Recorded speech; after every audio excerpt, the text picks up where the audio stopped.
Good morning and welcome to this webinar from PM. My name is Caitlin Powell. I'm a junior staff writer at People Management, and today we'll be talking about how to prepare employees for the unknown jobs of the future. Over the next hour, we'll be looking to the future itself and thinking about how we can prepare employees for the unknown. We'll be hearing from our speakers about this in a moment. We'll also be taking audience questions throughout. So please post your questions or comments for our panel at any point during this webinar in the comment box, which you'll find below the video player, and we'll get to as many as we can. We'll be starting off looking at what skills do we need today to prepare for an unknown future. So use the comments. Tell us what comes to mind when thinking about this. We want to hear your voice and perspective. It's a great topic, and as you can see, we have two experts who will be sharing their insights on this subject. So first we have Craig Hamill from Go1. Craig, would you like to briefly introduce yourself, your role, and what your organisation does? Yeah, fantastic. Pleased to meet everybody. My name's Craig Hamill. I'm the Senior Customer Success Manager at Go1. Now, if you don't know who Go1 is, we are an e-learning aggregator who partner with over 200 global learning providers, offering circa 100,000 courses and resources, which is absolutely fantastic. Now, we're really excited to be here talking to you today. I've spent 18 years as an L&D practitioner before joining Go1 15 months ago, and Future Fit Skills has been such an important part of my career progression. It's such a huge topic of importance, and we've got loads to discuss with you today. So interactivity for us is really, really important. So as Caitlin said, let's get posting into comments what skills you believe are needed to be future fit. Now, whilst you're posting away, yeah, I've got another partner in crime that's we're talking lots with you today. You can see her on screen, so over to you. Craig, thank you. Caitlin, thanks as well for setting us off on the right theme, because the whole idea of today is the fact that we learn more from each other than we do just from the experts. So using the comment box is going to be so vital for us. So, you know, if you haven't heard it from Caitlin or Craig, then from me as well, then please put in the comments the kind of skills that you think are going to be important for our staff and our teams and our organizations to be future fit. So please get typing while I introduce myself.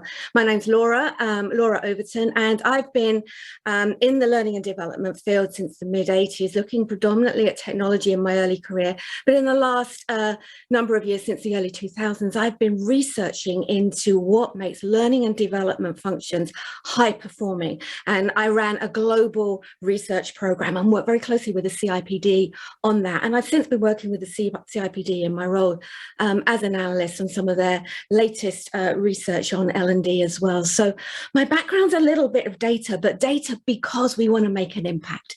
Data so that we can use evidence to inform our thinking. So that's really where we want to go with from today. So again, you know, do please add your thoughts and comments into the comment view underneath the video screen that you're watching right now, and we will do as much as we can to kind of draw on your ideas. So with that, let's get started. I want to share with you the journey that we've been going on. I'm completely independent from Go1, but I work with them. They're our key publishing partner for some of our research work. So what I'd like to do by starting this presentation now is to look at what we're going to be doing for our future fit purpose, and we've got an ebook that's available for you, and you can see that now on the screen. Everything we're talking about today you can download the tools, you can download all of the different ideas.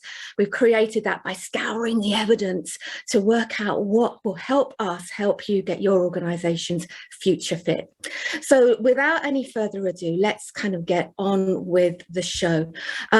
Great to see some of your comments coming in about the kind of future fit skills that we need. And Craig, in a moment, I'd love us to kind of start turning to some of those.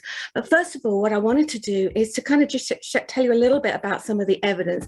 Now, we know this, you know, we know that 93% of businesses are agreeing that reskilling and upskilling and right skilling is going to be critical for their business success, not their learning success, but their business success moving forward. And yet the CIPD research that we did on L&D that was released last year said only 50% of learning professionals were starting to assess the impact of automation, for example, on their own organization. And what does that mean for the skills that they need? And in fact, there's a whole range of skills that came out in that piece of research that we did last year about the greatest need for skills development. 30% of us talking about general management, leadership, 27% IT and digital, 20% looking at customer service. But Craig, I don't think we're actually kind of doing enough there when it comes to us being future fit for the new world of work. What are some of the comments that are coming through from the chat room in terms of the key skills that are being identified by our audience? Yeah, I mean, there's no surprises.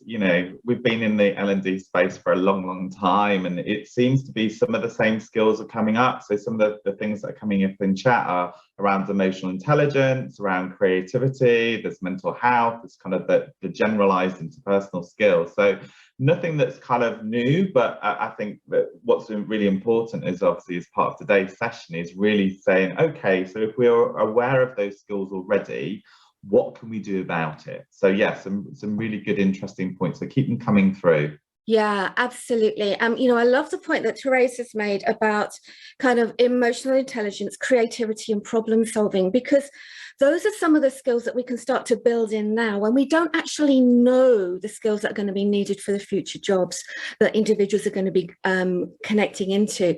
I work with a team called Emerging Stronger, which is a global team about how we can support the learning profession to emerge stronger from disruption and change. And one of the topics that came through was the fact that there's a hamburger chain over in the US where actually the robots are starting to cook the hamburgers. Now, does that mean that people in that organization are no longer relevant? No, it doesn't, but it does mean that their roles are going to need to be changing. And so some of the things like Therese's comment about creativity, problem solving, Ollie's talking about interpersonal skills, Jenny's talking about becoming environmentally aware, being able to kind of see beyond ourselves, beyond our current roles and our tasks. They're the kind of skills that we're going to need to really be honing in on. And we can do something about that today. And in fact, in the new world of work, what we've really seen when I've started to analyze the skills at McKinsey and the World Economic Forum, and so many people are saying, okay, what skills will we need moving forward? What skills do we need in our new graduates today? What skills do we need in order to be a future fit organization? There's a wide range of skills, and it's fantastic to see your views and your comments coming through, and we really do want you to keep that coming. So in this kind of new world of work, there's an absolute critical element of us thinking about what we can do today to prepare people for the future. Now, we want to ask you for a quick poll right now. The first poll that we want to ask you about, it will help inform what we talk about later.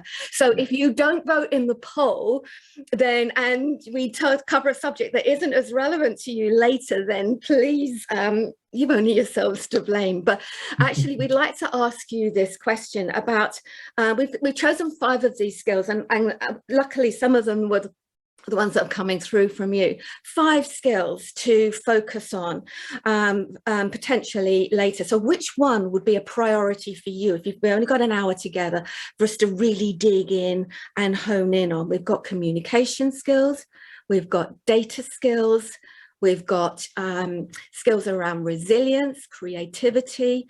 So which are the ones that actually are important for you in the organization right now? So while you're looking at that particular list and you're still voting, so let's keep the poll going. I'd like to hand back to you, Craig, if they've got any more comments that you've noticed in from this fantastic audience who are responding to us already about the kind of skills that we need today.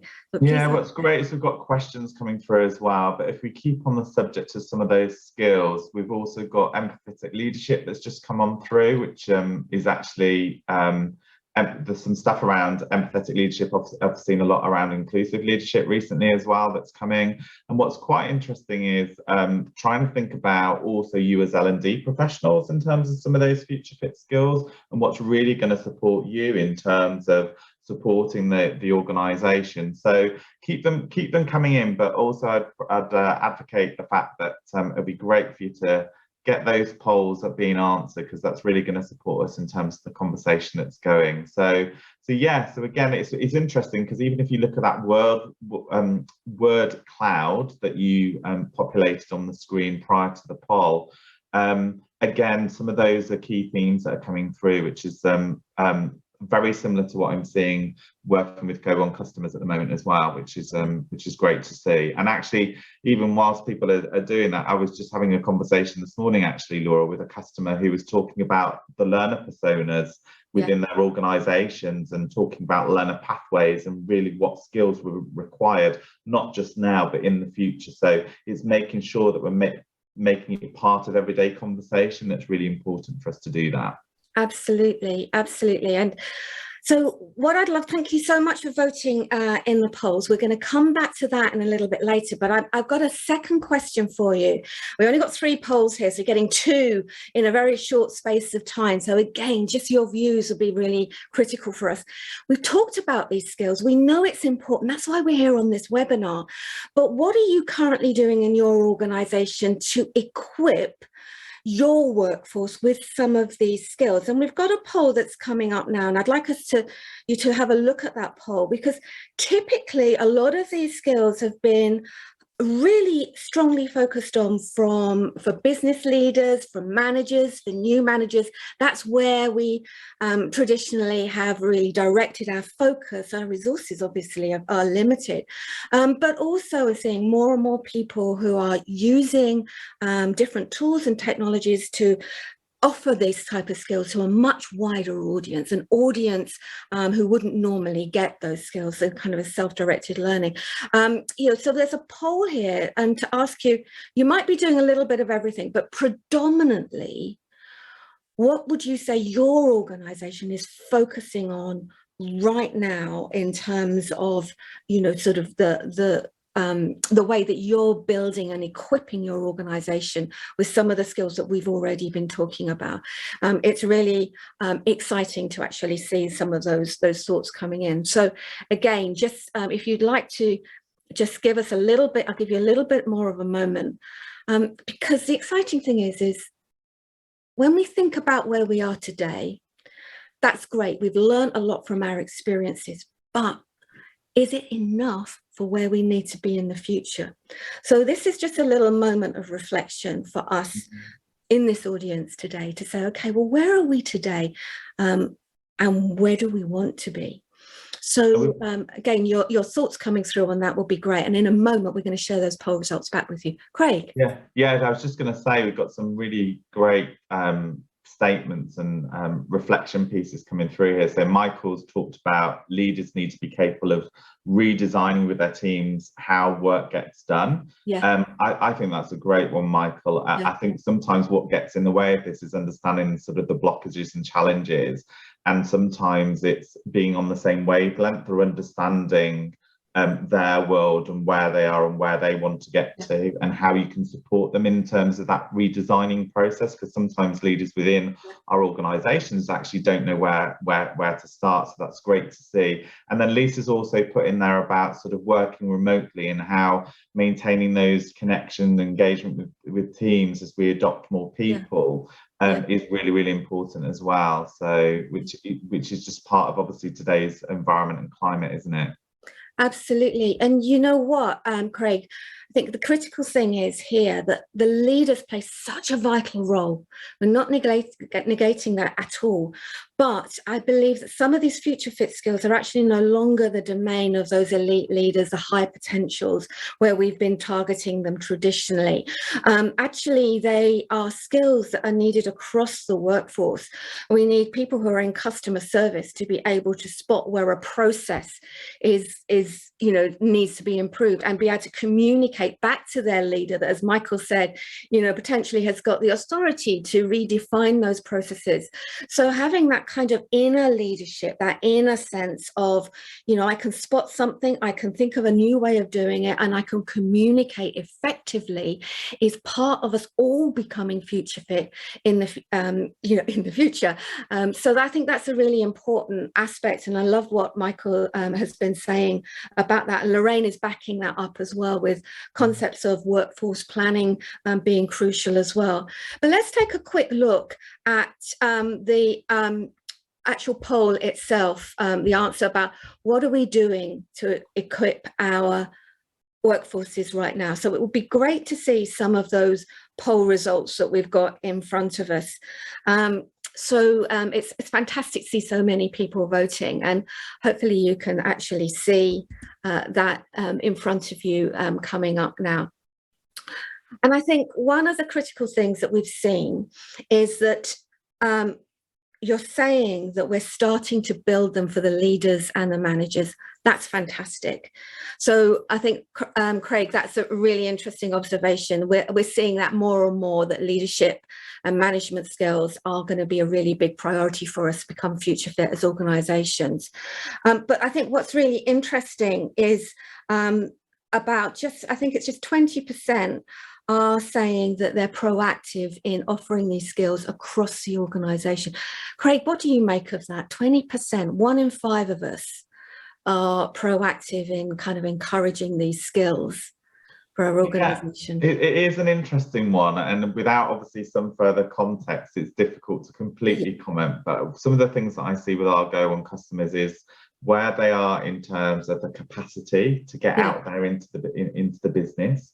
And also just in terms of maybe the maturity in terms of the learning function and where they are, because often we don't want to start all of a sudden really pushing and changing that sort of whole dynamic around how we get people interested in learning and taking accountability and ownership for their own obviously development. And because that's traditionally how I always saw it, is that if we make things so compliant and mandatory, it turns people off, and they just end up, particularly when it's digital content, clicking here, clicking there, just to get through the process rather than thinking about their own development. So I think that I think it's a great stat to see at. It'd be interesting to sort of for organisations to kind of unpick that and have a look at, are you being proactive? If you're not, where does that need to start and where does that need to end? Yeah. I would say I'd like to throw a challenge out to us actually as an audience, to say that I think now, as learning leaders, as HR leaders, as people leaders, it's time for us to take up the call for the whole organisation, because we might well equip our leaders, and that's absolutely essential. I'm not denying that, but there are so many people whose jobs potentially are going to be upended in the future. Their organisations often are going to, despite what we've seen in the news locally in the UK, organisations aren't typically going to want to get rid of all of their people and get a whole new crowd in. That isn't where business is going to be going moving forward. And we as an HR and people profession have got a role to be proactive and to challenge that status quo. So I think we also have a role to be proactive and create opportunities across the organisation to build communication skills, resilience skills. It's all about permission. It's all about having those skills to be able to develop. But we can't put everyone on our elitist programs, and that's the challenge.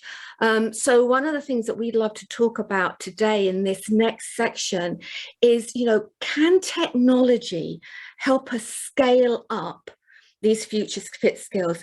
In what ways can some of the tools that we have available to us help us to extend these business critical skills, the skills that get us ready as individuals for the future, to a much wider audience? And we would love to get your views in the comments box right now. Do you think technology is a help or a hindrance when it comes to offering these types of skills to a much wider audience.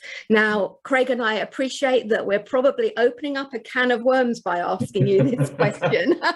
It's a bit like the question around, are leaders born or made? And Exactly. you have definitely two opposite opposing comments, but what you end up doing is saying, well, actually we've got a really sort of balanced view here, and justification as to why. And I think it'll be the same. It'd be interesting to see some of those comments coming through around technology or help or hindrance. Absolutely. Yeah. Craig, what was quite interesting, Laura, was actually if we would just refer back to the poll that was just done, and 2%, only 2% are buying in now, which is interesting, because I think a few years ago that would have been a lot more.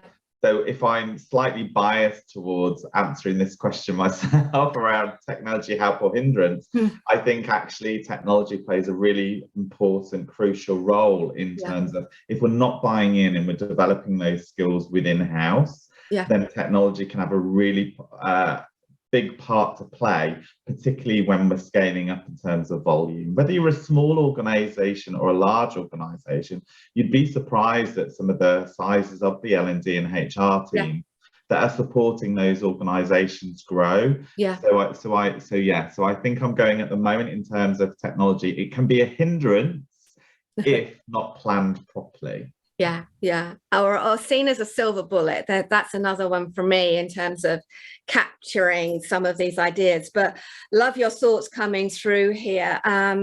It's talking about technology it needs to be clear that meeting the objective and considering different learning approaches. And I think that is very significant there.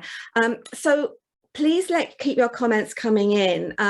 If you've got examples, for example, of how it's helped or how it's actually, in your own experience, how it might have hindered, please share that as well, because we'd love to kind of reference your thoughts and ideas as they're coming in. Well, one of the things that I had been doing during the pandemic, I have to say I've spent 15 years researching what high-performing learning teams were doing to deliver better business impact. But during the pandemic, obviously everything changed, and we ran a series of interviews through our Emerging Stronger program to say, okay, well, what do we need to do to emerge stronger as a learning profession? And one of the things that we noticed was the fact that those that were surviving the change that came at us in 2020 better were those that were looking at their situations through a different type of lens. We had the community lens, we had the data and evidence lens, we had an experiment lens, the extent to which we were willing to experiment, but also they were much more successful when they're starting to look at their challenge through a technology lens as well. So one of the things that we were noticing, and we've certainly seen in the research, is that technology absolutely has the potential to be an enabler. It provides more access to more resources than your traditional program, even live events like this, which are potentially obviously are using technology but may be limited. It can be just in time. It can be used as part of a team. It can be much more self-directed, democratizing learning. You know, those introverts within our organizations who perhaps struggle in commenting and contributing in live environments still need those skills of being able to communicate and to think creatively, to have that empathy. So it opens up the kind of democratization of learning as well. There is obviously an opportunity for reducing costs, but for me, when people go to technology for saving money, then it is absolutely a guarantee that you won't deliver any business value from it. You've limited your thinking so extensively when you only look at cost. But it also allows us to be adaptable. So, you know, technology, Craig, what is coming through in the comment box right now? More to the audience. Great topic of debate, because the comments have been flying in, which is fantastic. So we've probably got a bit of a balanced view.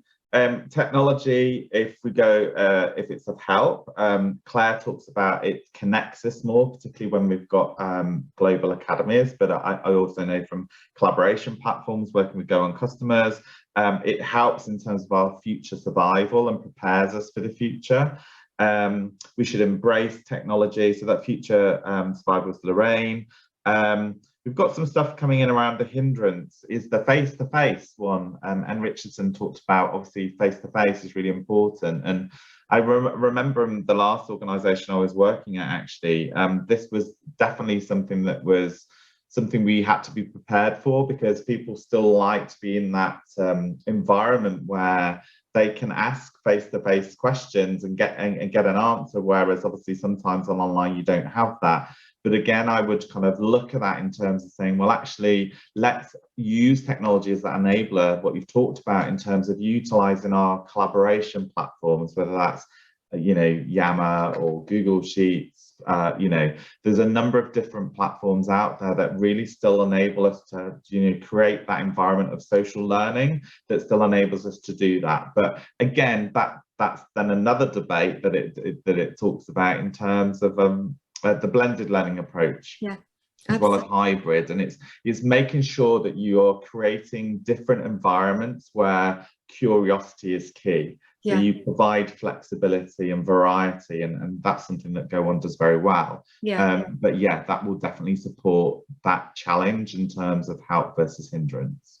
Absolutely. And you know what, it's so critical for us to have a broad and open mind in these current days. What hasn't worked in the past doesn't mean to say it won't work now, because we've learned lessons from the past. And, you know, we love your comments. Please keep them coming through. And also any questions that you have for Craig and I as well, because what we'd like to do is to perhaps share with you, what does the data say? Because the whole technology and learning debate has been going on. I started my career in the mid-80s. It was going on then, and I've been working in this field. The challenges we have today are no different to the challenges that we had yesterday. What's different today, as Craig has described through his work at Go On, is the fact that it's so much more immediate, so much more accessible. We're a much more digitally oriented community, the way our workplaces, the way our customers, the way we live our lives. So there is a big change with that. And the data has actually shown us that, you know, high performing learning teams, those that are in the orange, are more likely to be showing, yes, efficiencies in terms of processes, but also improved performance of individuals and teams as they do go about their day-to-day work. It's also shown that they are much more likely to be really looking at our agility as an organization and shifting culture. You know, in the last one, 8 times more likely than those in the bottom quartile of the maturity curve. You know, so for us, actually, they're all using technology. They might have been using 10 or 20 tools across the board, whether they're less mature or more mature. But the more mature organizations, what we found was that they had their approach to technology was fundamentally different. I never once in my 15 years of research saw a correlation between the tools we used and the business impact we had. But I did see a correlation between how we use those tools and how we applied them to our business challenge today. That's what made the difference. So what we've done in our ebook is to say, okay, let's distill this right down, because your comments here about, you know, opportunities to access, opportunities to blend learning, all of those types of things, you know, actually can be contained within really 5 principles for getting it right, for using technology to scale up. And we want to go through those in detail. But the first is to connect with the right priorities of the audience. We might think resilience is great, but does our organization, can they see a business value in doing that? So identifying that, and then identifying what we can use in technology that can help that business need. Then how do we connect people with the relevance? How do they see this is relevant to me in my job right now and my future career? How do we communicate with people? How do we then connect with individuals once they've completed the course? How do we create that culture? And then how do we continue to improve solutions with data. So we want to kind of run through this with you right now. And if you haven't got a pen and paper, please grab one right now, because we've simplified these principles so that you can apply them in your own organization. It's not a simple environment, but when we distill it right down, this is what works for those high performing teams, or at least it's what helps them get the foundations right. So I'm going to go through the first one, which is about connecting with the right priorities. Now, with your pen and paper, you can maybe assess yourself and say, do I really do that? Let's think about the last project I worked on. Do I really do this? And here what we're saying is that as people professionals, we need to be aware, and you've said it in the community already, aware of what's going on around us, whereas what's going on what processes need to be improved, what work environments need to be improved. Are we there to help our organization create business solutions, or are we only there to help people create learning solutions? So high performing teams are focusing on, okay, my job is to work with the business to help solve business challenges. And that means asking some simple questions of the organization. Say, okay, what's critical right now? What are the tasks we need to be focusing on? Where are the challenges? Let's work out the business challenge first and be really clear about that. Now, we've got tools and we've got resources that we've got available for you to download to take you through those steps. But connecting to what's important to the business rather than what we think is important in terms of skills is absolutely the fundamental start point of this. But Craig, there's another start point as well, isn't there? We might have identified what's going on in the business, but then with so much content available to us, there's a real danger, isn't there, of just flooding people. Oh, you need communication. Here's everything we've got on communication. That doesn't work, does it, Craig? No, not at all. Not at all. I think I'm leading you there.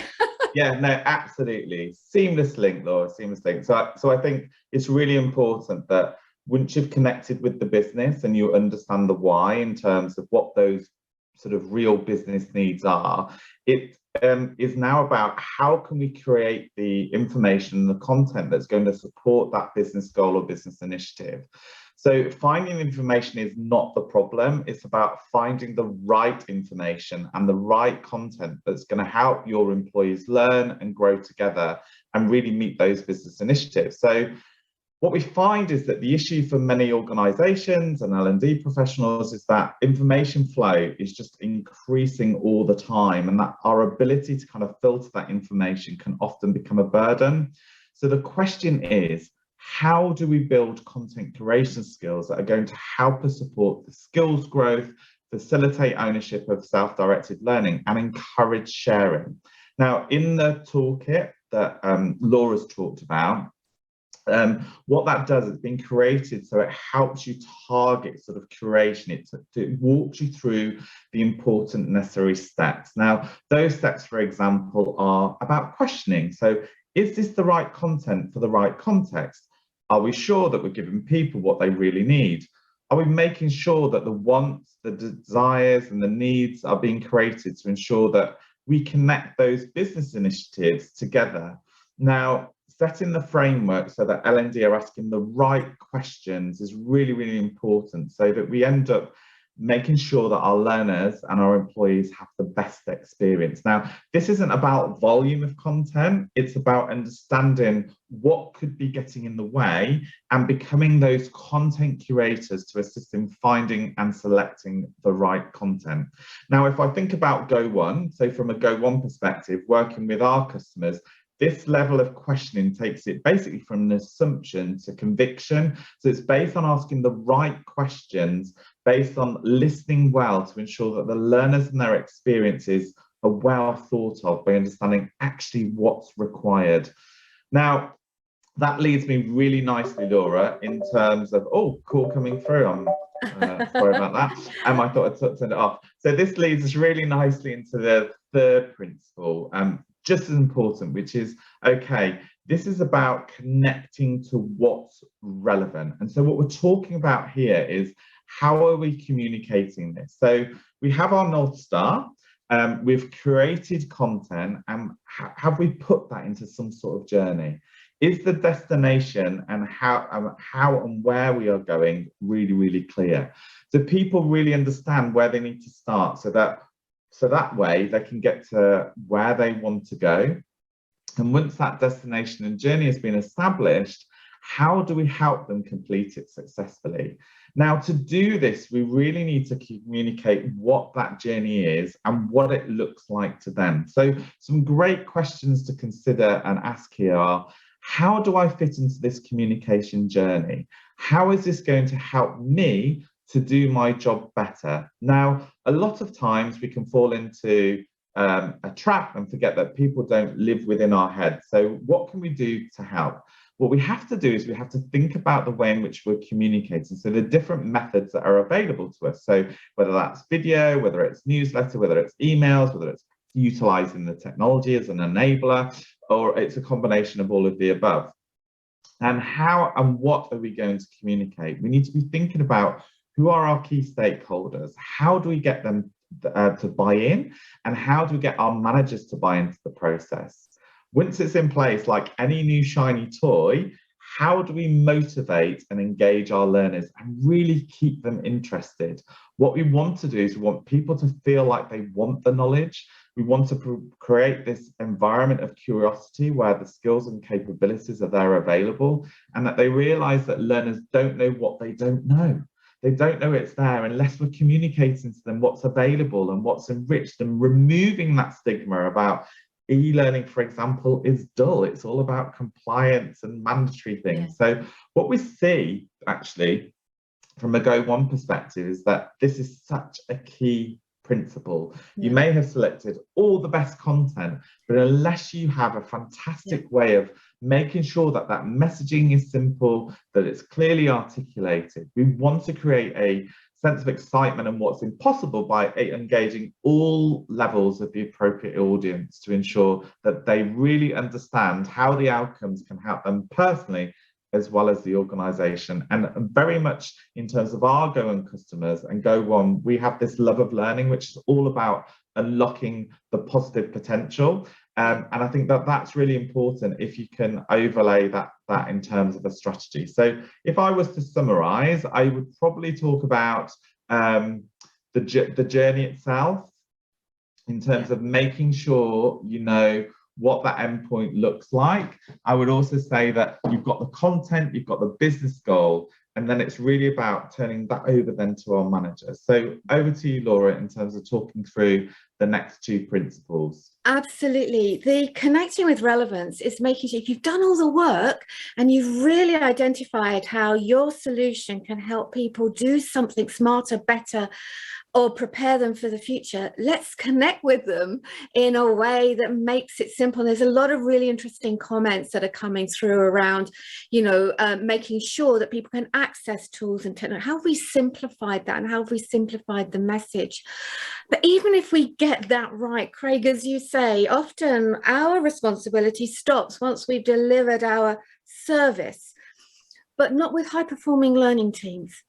Not with high-performing learning teams. High-performing learning teams are not just doing what Craig has described and really aligning it to business goals, even in the simplest way. They're also saying, okay, what happens afterwards, and to what extent can I support the organization to support itself? And back to some of our points a little bit earlier in the comments in the chat about, this is a workforce issue. It's not just a learning issue. And connecting with the people afterwards means, how do we help people to practice those skills? How do we give them permission to talk about the fact that they're on a journey of learning? How can we encourage line managers to support them when line managers are so busy themselves? High-performing learning teams are far more likely to say that they are working on ways of equipping line managers to help them help their teams get the most of what they're doing in this live online environment. And one of the tools that we've created as part of this Future Fit Toolkit is a power hour, a go-to power hour that you can hand to line managers to say, actually, wouldn't it be interesting if we could to create an hour a month, an hour a week, however it is, with your team, where you can encourage those conversations. What have you learned? How have you applied it? What can we as a team learn, to create that sense of permission? Now, managers, they often want to do this, but they don't know how. So we've created tools to help your managers can have those conversations in their teams, because that's one of the things that really sets apart the high-performing teams. The reason they improve performance is because they're practicing, and they can't create that environment of practice on their own. So they're equipping their line managers to do that in the flow of work. Now, the tools and the integration with things like Slack are absolutely fantastic, but we still need to know the questions to ask of our teams and how to encourage them. Let's put those straight into the hands of our managers. Let's help them do that, and we've developed that. The last point that we want to make here as well is that there's always a close of the loop. What we're talking about here is co-creating value with the business, that we're all working towards that business goal. And so therefore, let's keep looking at the information, the data that comes in, to say, okay, is this working? If it isn't, let's not stress. Let's say this is great, because we can learn how to adapt, how to flex. What isn't working in the process so far? Let's us develop those future fit skills that you guys were talking about earlier and create a new environment. Enough talk. What does this look like in practice? You know, for the last 5 minutes, Craig and I wanted to kind of run through, what does connect with right priorities, connecting with the right content? How do we connect with relevance to the individual? How do we connect with the people through their line managers? How do we connect with data and making improvement of impact? Those are 5 principles, hopefully quite simple to remember so we can apply them all the time. What does it actually look like in practice? Now, the survey results from yourselves, it was really interesting. And in fact, it's almost neck and neck. 31% of you said, let's focus in on communications. And 29% said, let's focus in on resilience. Now, Craig, I hope you don't mind, but in the ebook that we created, we used communication skills as the worked example of how this could apply. So because that's already available in the public domain, and the link will be available at the end of this session, can I respectfully ask of the audience that perhaps we look at what do these principles look like when it comes down to thinking about resilience and building resilience. So Craig, what do you think? Do you think we should go with resilience? Yeah, resilience actually keeps coming up with my customer base at the moment, and it's a really interesting subject because, importantly, when I was just talking about like the relevance and connecting with the obviously employees within the organisation, it really makes you think about it, and definitely without being biased this whatsoever, Laura. I remember obviously looking at this, and when I first obviously got the toolkit and started applying it to some of the future skills that keep coming up in conversation with our Go On customers, and it really did help me. So I think resilience would be a great one, and particularly from if I had my L&D practitioner hat on as well, I think you have to have a lot of resilience, but taking that back a few notches in understanding the why would be great to be able to do that. So yeah. Okay, Craig, so I'm going to be a bit mean to you, okay? I hope you don't. We're on Zoom, so you can't be too upset with me. It's recorded, so I'm 100% with you. I think resilience is absolutely critical for us to build that up individually and within teams. But there are some businesses who don't get that. How can we start to, when we're thinking about aligning with the right priorities of the business, of the organization, what would you do and suggest? So what kind of questions would you suggest that we start to ask to identify whether resilience actually is a business priority for us right now, and not just oh, please forgive me out there, a soft people thing? So Craig, tell me, how would you do that?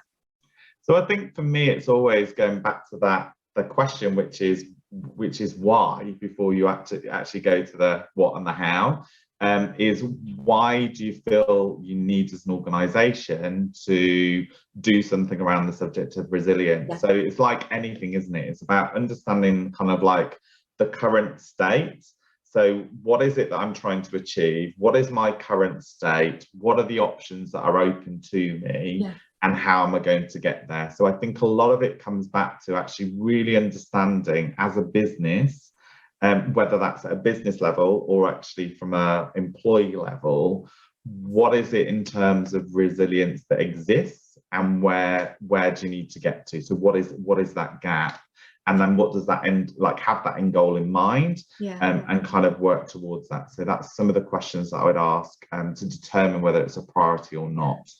You know what I also love as well, apologies for those of you who are not as keen on data as I am, but when we start to look at the evidence from other CEOs, from other businesses, from organizations like the CIPD, about how critical resilience is for people performance and for employee engagement.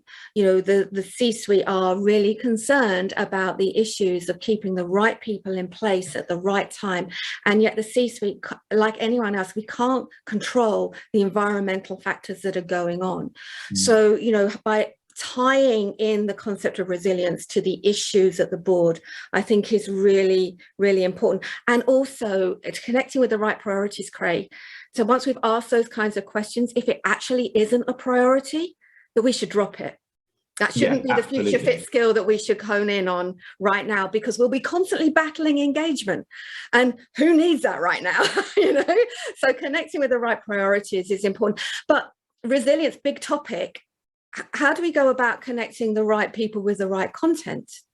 Yes, I think that goes back down to what we talked about at the beginning, which is obviously the questioning, sort of that deep discovery in terms of, okay, we understand why, but what is it that you actually need to ensure that you have the right content for the right context? And I think that that's really, really important, because we can often make assumptions on what resilience is, but actually, unless it's going to address an issue, address a problem, address a skill deficiency, then we kind of really need to unpick what resilience is, and then ultimately decide and define how then that is going to help somebody become more future fit in the world of resilience. Because even if I typed resilience into the GoOne search engine, it pulls back so many pieces of content.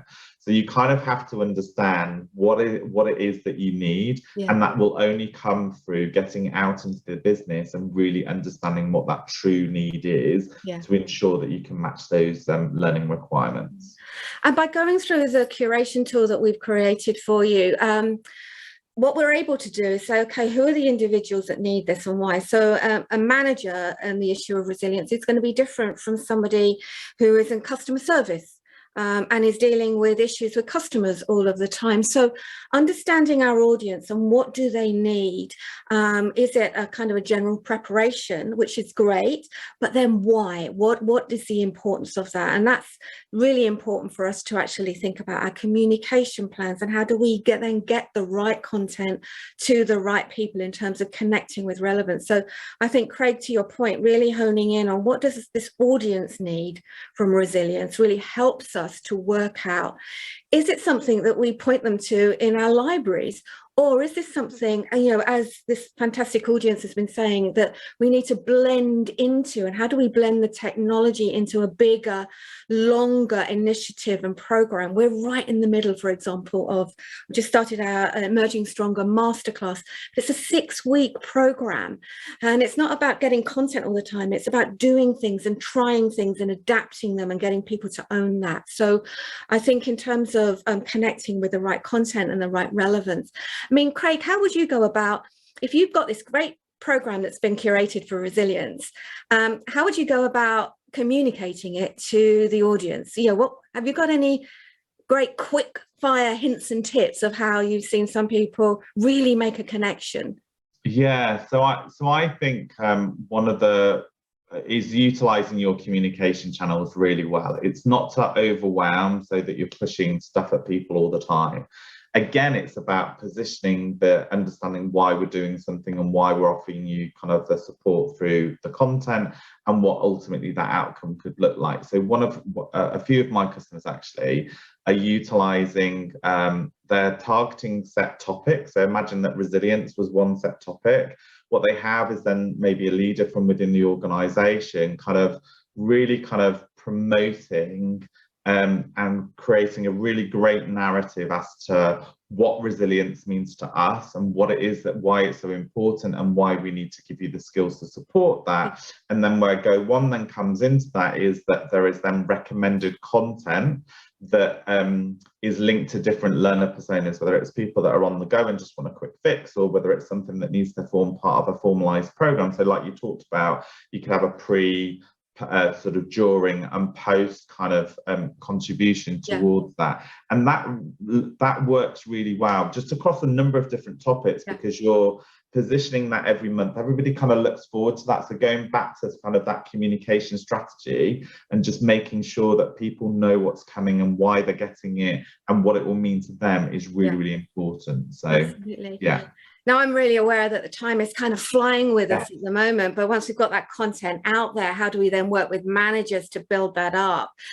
Guys, you're going to have to download the toolkit for that. And also, how do we then say, okay, well, what's working and what's not? Now, resilience is quite a long-term project to be able to work on. But when we're working with the business on a priority that's important for the business, it's not just us that is responsible for understanding whether or not this is working. We're in this together. For our final poll with you today, we would love to know, of these areas, which one has you've been hopefully making a note for yourself, which one's resonated the most with you? Think, you know what, I feel I probably need to dig in there. It's a gap that I'm missing at the moment. Is it about understanding the business needs? Is it about how do we get the right content in front of the right people at the right time? Is it about the way we communicate with relevance? Is it about the way that we're working with managers to ensure practice and how we adapt? Or is it how we are thinking about data? What would you say is one of your biggest challenges right now? I'd like to leave that poll up and for you to continue on, just to let you know, and also please ask any questions in the chat room. I know, Caitlin, thank you so much for, sort of keeping a track on those. We're going to be coming to your questions specifically in a moment. But when you're thinking about what is a priority for you, where would you start? We'd really love to kind of ask you to reflect personally on that and to use the poll to do that, because we don't want to leave you standing. We have created the Emerging Stronger team, which is Michelle Ockers in Australia, Shannon Tipton, and myself here in the UK, and Shannon's in America. We have used all of our data, all of our insights to create these new tools for you to be able to work through with your team. And so, everything we've talked about today, there's practical handouts, worked examples, all kinds of things. And we are so grateful to Go One as our publishing partner, who's given us a platform to be able to share this with you. So again, please take a look at this poll. We'd love you to kind of keep working on that poll with your greatest challenges. The tools are available to you, and also the Future Fit Skills ebook is available too. So this is the QR code that we've got. But okay, before we start looking at where you say you want to go next, let's just pull up that poll.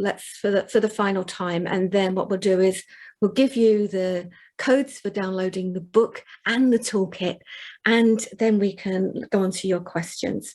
So I think it's really interesting. I can't say I'm not super excited the fact that you've said this, because the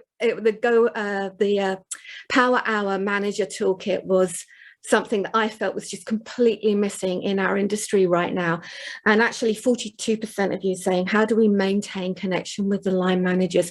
Please, when you download the whole toolkit, the Power Hour, you can use that in so many different ways with your managers. And please keep connected with Craig and I to be able to look at that. So that was your number one challenge. What's interesting in America, it was the data when we ran this session in America. So it's different in different regions, but it's what's important to you that's critical, and our toolkits are there for you. So we do have these resources available to you. If you download the ebook or the toolkit, we've also got a regular about 7-step email challenge that you can share with your team that's come from Michelle, Shannon and I to help you apply that, because it's not just about learning something, it's about doing something. And I think, Craig, you and I, we are very passionate about helping people do stuff differently. So Caitlin, can we hand back to you for any thoughts, questions on behalf of the audience right now? We'd love to see from your perspective what you think's been going on as a result of this last hour. Absolutely. Thank you so much for that. That's been really interesting to learn. I'd say for me, it would probably be sort of connecting with content. That's one of the things that I've noticed as well, is something people care about, not overwhelming employees, but sort of linking into that. We've had some great comments, as you've been picking up on, from people listening in, and do keep commenting. We've got about 5 more minutes to really sort of like run these experts dry on all their information before we go, so that you still have time. But I think I'll start off. One of the questions that I've been noting down is, how do you motivate employees for skills they don't need sort of yet, but sort of some still don't have the skills they need now? We're talking about skills crisis, we're sort of upskilling desperately, but how do we get employees to actually sort of invest in this? I think that's such a good question. Yeah. When you feel it, you do it. And I think that's one of the challenges. I just don't think we're connected with what's important with our employees right now. Now, they may not want to come to training and learning and development and go into libraries and LMSs, but how many people right now are feeling nervous in their roles? How many people feel out of control? How many people potentially feel like victims? And to what extent can we connect with what's really important to them, their emotions in this space? Craig interviewed me recently on Go One podcast. I love those podcasts, you guys. If you're not listening to them, you've got to be listening to them. But not necessarily to our one, because obviously you've met us already. Oh no, please do. But one of the things, about 20 years ago, the NHS had a massive leadership program. And then they decided to put just some basic content out to anybody around things like time management, communication, how to manage stress, thinking no one's really going to use it. They're all going to want to come on the leadership program. The NHS 20 years ago was so struggling that they were overwhelmed with engagement, but the individuals found ways around their technical issues. They drew on the different family members to help them connect and engage, because it meant so much to them and they wanted to connect. So for me, it's about relevance and it's about connecting to emotion. And if we can't listen to that, then I think we possibly might be in the wrong job. Sorry. Yeah. I think if I can add to that, I think often people employees don't know what they don't know.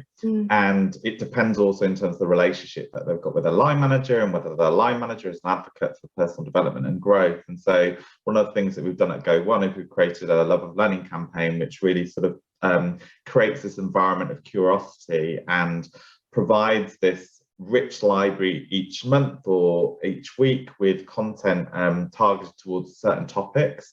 And it's about giving people a flavour of what's available, whether it's micro learning or longer based content.